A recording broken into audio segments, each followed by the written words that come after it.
Good afternoon and welcome to the first panel, Delivering the Future of 6G Innovation. I am Amitava Ghosh of Nokia Strategy and Technology and chair of the National Roadmap Working Group. I have with me three eminent panelists, Jessa Chen from VMware. She is the chair of the Societal and Economic Needs Working Group. Kidong Lee of LG Electronic. He is the Applications Working Group Chair.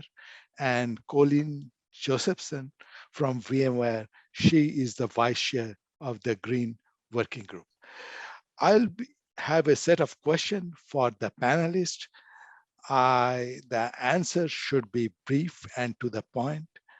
Disagreements and alternative points of view is highly encouraged. With that, my first question goes to Jessa. What will drive 6G innovation? Yeah, thank you, Amitava. I'm honored to be a part of this panel with Kidong, yourself, and Colleen.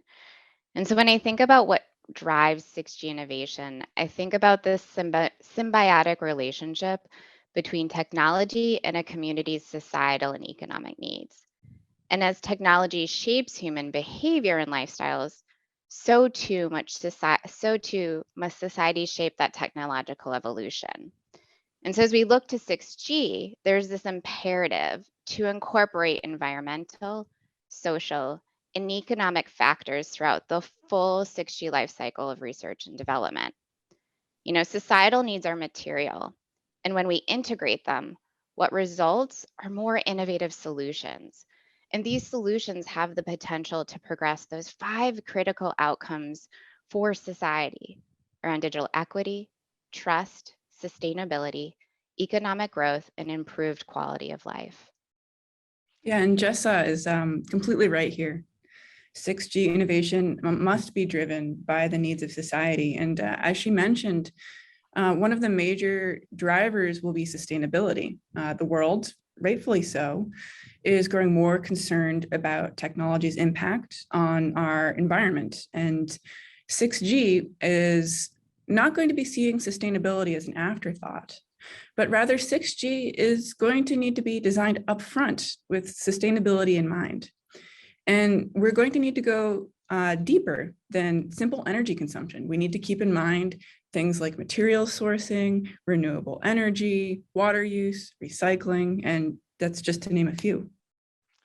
Thank you, Jessa and Colin. Excellent answer. The next question I have is, and it goes to Kidong. What do you think will drive the market, technology, or applications? Yes, thank you.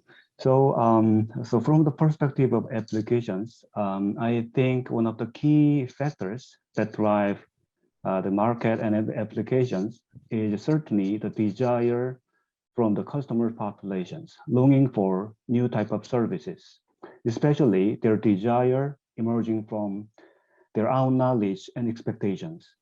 So I believe that they could do widely expose themselves to fancy like a vision that the next generation of mobile technology and services attempt to appeal.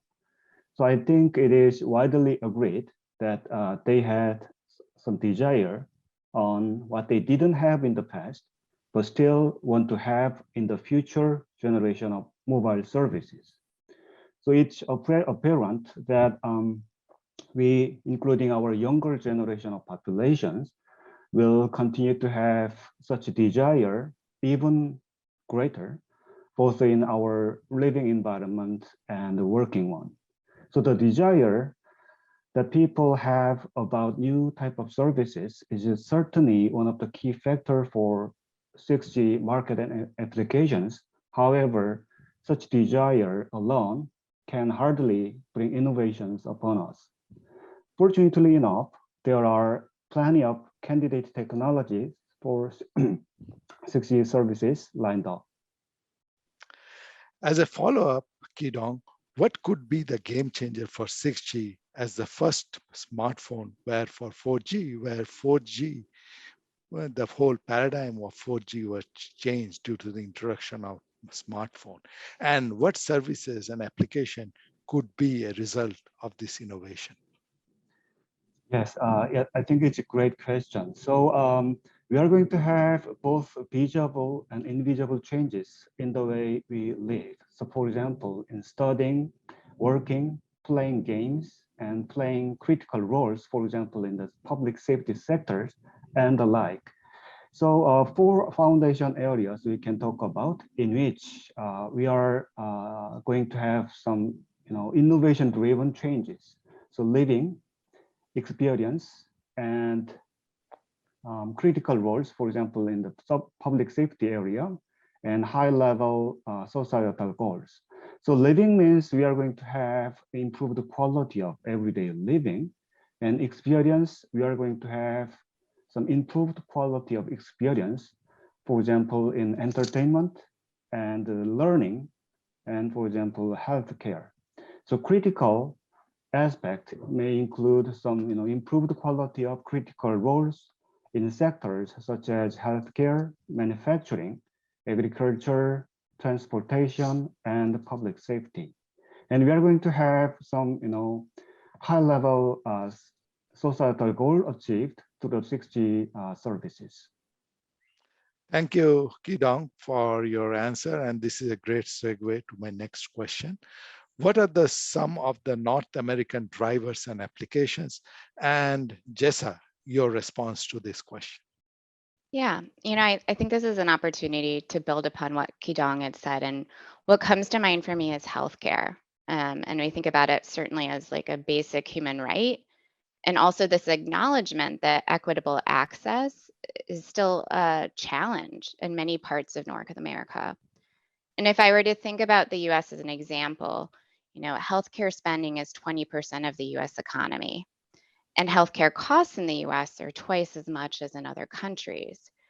So if we pause to ask ourselves, what's possible when we intentionally consider overall health and well-being and reducing disparities in healthcare as a lens for 6G technology, the value of this might be viewed from a cost savings lens, from an improved GDP, and then I see it just this aspect of its more resilient communities. And the services enabled by 6G technologies can look like things like enhancements to robotic surgeries. Other technologies like telemedicine, yes, they're available today in varying degrees. And also, they have the potential to be even more effective in a 6G era. Can you imagine a doctor being able to examine a patient's injury using high resolution holograms? I mean, that's really quite powerful when you think about it. And, lastly, what comes to mind for me is the possibilities, because of the progress made around radio evolution and sensing technologies. And from a healthcare lens, like if we're, what's created by doing monitoring of patients' vital signs without wearables, and this ability to detect health emergencies before they happen and be able to intervene in advance. It feels especially relevant as we think about chronic disease. And I come back to this, critical outcome of improved quality of life for people as well as broader communities. Thank you, Jessa. Colleen, same question. What are some of the North American drivers and applications other than healthcare, which Jessa explained very clearly? Yeah, sure. So another big application area is agriculture. The US, Canada, and Mexico are all net exporters of food, and farming remains an economically important activity here in North America. And as our populations grow, we need to be making sure that food production remains sustainable. There are pretty major opportunities for 6G to contribute to improved agricultural productivity and sustainability via technologies like sensor networks and so forth. Kidong, your view. So I agree with Jessa and Colleen. So yes, good points. So if I can add on, so the applications working group of Next2G Alliance has identified 4 foundation areas for 6G use cases. So among others, what you have been most excited about is enhancement of the cyber physical control applications beyond what 5G can do, right? So if no one disagrees that 5G has contributed to building up basic foundations for some service, like industry verticals, 6G will continue to upgrading, right? 6G will contribute to upgrading the quality of our ordinary life and the density of our ordinary life as well, based on the foundation that 5G has built up so far. So digital world experience that provides truly immersive experience, for example, for entertainment, education, and the like, will help upgrade the density of our everyday living, and more advanced and more intelligent machines, so-called service robots, will help our life in the way that they utilize their embedded ambient intelligence, contributing to improving the quality of our everyday living. So it is very important for the North America to prepare for the societal sustainability in terms of the population aging that might cause unstable situation to happen. Thank you, Kidong. And on the same aspect, how will software play a role in these North American drivers and applications? Colleen, do you have any view on this? Yeah, thank you, Amitabha. So the US and Canada both have strong expertise in software, which presents opportunities for innovation in remote work and collaboration, like we're doing right now, for example. And that has significant benefits with respect to emissions. There's also a growing body of work in considering the software aspects of power consumption and emissions. So I foresee us leveraging North American expertise in cloud infrastructure to, for example, create more sustainable data centers through technologies like virtualization, migrating workloads in time or geography to chase renewables, and taking advantage of software-defined networking to more rapidly prototype algorithms, and in the lens of sustainability, maybe energy-saving algorithms across the RAN, the core, or even user-end applications. And then, of course, I don't have too much time here, but we have to note that this movement to the edge is also influencing innovation. Well said, Colleen. And so my last question will be addressed to all the panelists. And it is kind of an important one. How can 6G build on 5G or 5G advanced? So Colleen, your view, and then Jessa, and then Kidong. Yes, thank you. So 5G actually has a lower energy per bit than any previous generation of wireless, which is great, but we can't stay there. It's not good enough for keeping us afloat for the future. We need to be introducing sustainability metrics as first-class metrics in the design phase of 6G. Right now with 5G already well in the process of being rolled out, we're still asking, how much energy does 5G consume when X, Y, Z? In contrast, we will need to be able to instantly answer for 6G how much energy is being used and in which parts of the networks, similar to how we have near real-time data on utilization and uptime in today's networks. Jessa? Yeah. When I think about this, I think about the long talked about topic of the digital divide. And, even though it's not new, we've seen that there's a lot of potential with 6G to think about how we might better bridge this. In the times of COVID, it certainly shined a light on this gap that has existed, especially in North America, and showed the cost of it. As we think from work from home, from education, and as we talked about, as well as healthcare needs. And so we may start from a place of the divide around connectivity. And yes, we need 6G to be financially affordable, to be geographically available, and also accessible. And if we want to expand that lens even further and think about that critical outcome of digital equity, we can build upon accessibility regardless of someone's ability. And we can go beyond the homogeneity of a user and meet diverse communities where they are. And for me, this really speaks to building a more inclusive and equitable ecosystem. And I was thinking what Kidon was speaking about, sort of aging populations and sort of how might we recognize the diverse needs of a population by age groups and their preferences of how they like to consume technology. We can also think about 6G playing a role from a multi-sensory perspective and opening up experiences that otherwise wouldn't have been available to folks.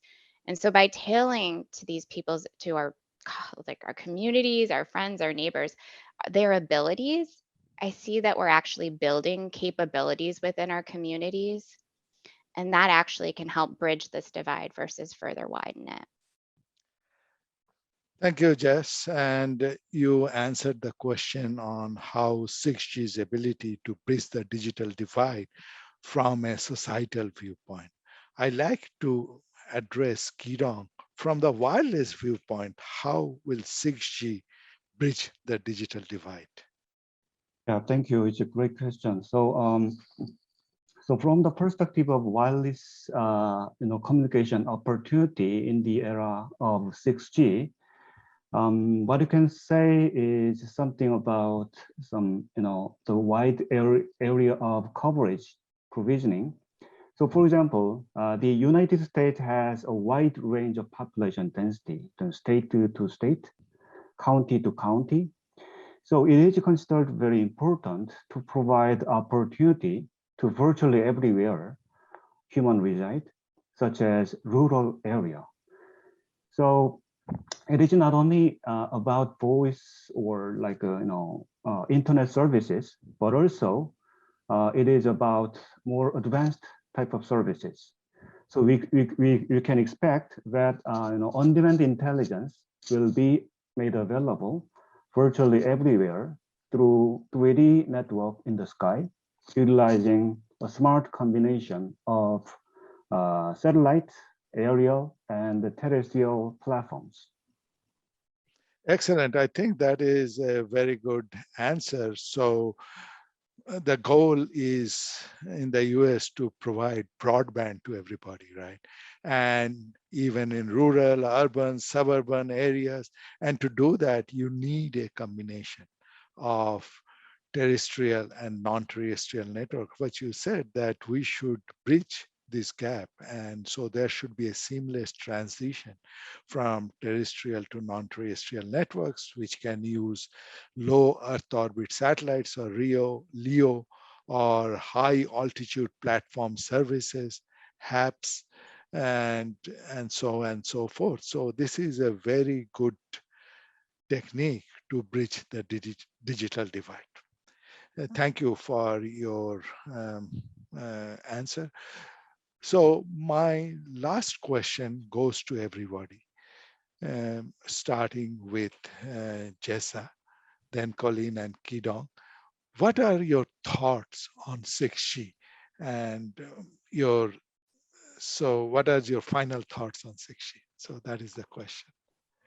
Yeah, I'd like to sort of, take that that question and think about, what's possible, right? What can we do together? And where I see a huge possibility that impacts all of us, especially in North America, is about this ability to improve our quality to the access, or improve the access to quality education. And, I think about the pandemic and the impact that it's had on remote learning outcomes. And we know that learners from all demographics have been negatively impacted. And we're also seeing from data that students from underserved communities, whether that's low income or students from underrepresented communities, are 2 to 3 months further behind than their high income white counterparts. And how can 6G play a role to help improve remote learning outcomes? We can start at that foundational, like you all were talking about, as well as where students and families in North America have access to quality internet. And then we can build upon it. I see we can start thinking about more intelligent learning and how can we use AI to help improve self-paced learning outcomes by tailoring coursework to a student's needs. Or we can think about student-teacher interactions and how a more fully immersive user experience can help reduce some of the fatigue that we all feel as we have these increased virtual interactions. And ultimately, this helps students and teachers and peers build more quality connections. And so I think about this as well as when we focus on the education, these students will be the future inventors of the next G. Thank you. Excellent answer, Jessa. Colleen, your thoughts? Yes, and to repeat the question, are you asking what can 6G do for us? What do we personally want to see? No, what are your thoughts on 6G and just the general final closing thoughts on 6G?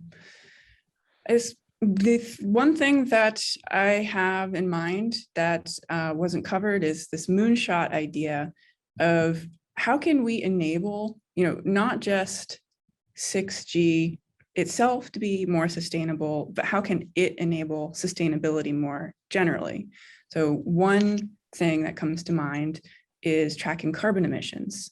There's something called Scope 3 emissions, which are the type of emissions that are the hardest to track, but for many companies, they are the most common type of emissions. So these are emissions that come from the products and services that you buy. So they're not, your own emissions directly from running a truck or a diesel backup generator.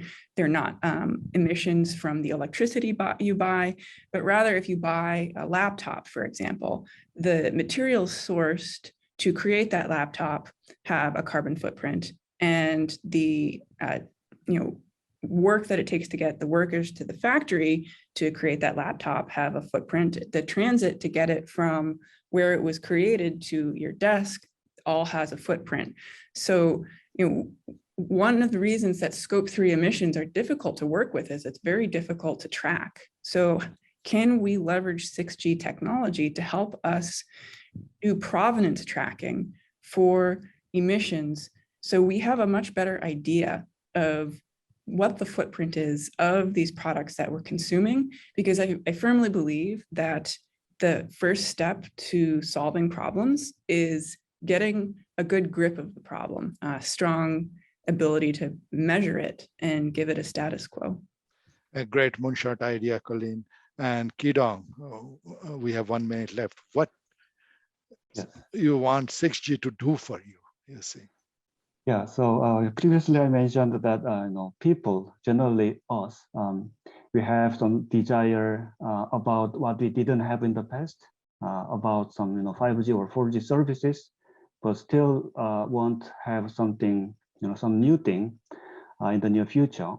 So in that sense, I hope that 6G services, especially the 6G services, can enable all the people